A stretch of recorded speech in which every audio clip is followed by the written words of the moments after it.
ராமா, உன்னுடைய 3 தம்பிகளும் ததா த்ரிஷு முதா யோஷித் சமேதேஷு அபூத். 3 பேரும், யோஷித் என்றால் பெண்ணுன்னு அர்த்தம், தாங்கள் மணந்து கொள்ளக்கூடிய மணப்பெண்களோடு சேர்ந்தவர்களாக, யோஷித் சமேதேஷு. இப்போ பெருமாளை சொல்றோம் இல்லையா, வரதராஜ பெருமாள்னா பெருந்தேவி தாயார் சமேத வரதராஜ பெருமாள்ங்கிறோம். அதுபோல யோஷித் சமேதேஷு அபூத், அதாவது ஊர்மிளை சமேதமாக லக்ஷ்மணனும், மாண்டவி சமேத பரதன், சுதகீர்த்தி சமேத சத்ருக்னன் என்று ஜோடியாக மூவரும் நிற்க, சித்தே நிருத்தரதோமித பரிணயே மோதசபாயாம் பிரபோ. ராமா, பிரபுவே, அந்த கல்யாண மேடையில், அந்த சபையிலே உன் திருவுள்ளத்துல அப்படி ஒரு ஆனந்தம் ஏற்பட்டதுரா.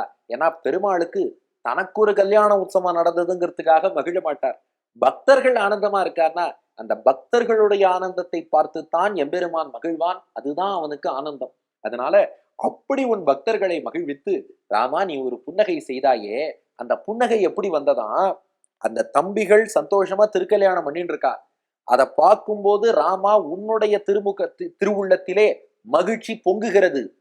உள்ளத்தில் பொங்கிய மகிழ்ச்சி என்ன ஆயிடுத்தான், வெள்ளமா வெளியில வந்துருத்தான்.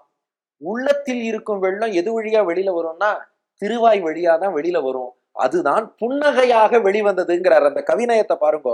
ஏன்னா வெளியில சிரிக்கிறதுங்கிறது முக்கியம் இல்ல, மனசுக்குள்ளேந்து அந்த புன்னகை வரணும். ஏன்னா அது உள்ளூர ஆனந்தம் இருந்தாதான், உள்ளூர பிரீத்தி இருந்தாதான் உண்மையான சிரிப்பு வரும். அப்ப அதை எப்படி ரசிக்கிறார்னா, உன் உள்ளத்திலே மகிழ்ச்சி வெள்ளமாக பெருக்கெடுத்தது.